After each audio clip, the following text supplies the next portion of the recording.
Jumbo সাইজে 6টা ট্যাংরা মাছ নেওয়া হয়েছে। এরপর ট্যাংরা মাছগুলোতে দিয়ে দেওয়া হচ্ছে নুন, 1 চামচ নুন দেওয়ার পর ট্যাংরা মাছগুলোতে ভালো করে মাখিয়ে নেওয়া হচ্ছে।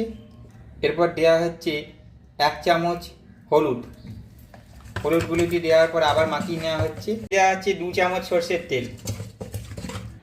জাইন্ট সাইজের ডিমওয়ালা ট্যাংরা মাছগুলো ম্যারিনেট করা কমপ্লিট হয়ে গেছে।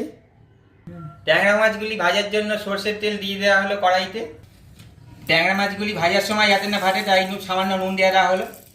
এরপরে এক একটি ট্যাংরা মাছ নিয়ে নেওয়া হচ্ছে এবং গরম তেলে ছেড়ে দেওয়া হচ্ছে। এইভাবে আরও একটি ট্যাংরা মাছ দিয়ে দেওয়া হলো। ট্যাংরা মাছগুলোকে ঢেকে ভাজা হচ্ছে কারণ ফাটার সম্ভাবনা থাকে।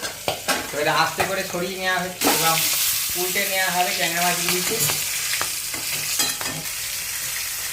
এইভাবে ট্যাংরা মাছগুলোকে উল্টে নেওয়া হবে। ট্যাংরা মাছগুলো ভাজিয়ে তুলে নেওয়া হলো। দেখতে পাচ্ছেন এগুলি ডিমওয়ালা ট্যাংরা মাছ ভাজা, জাম্বো সাইজের।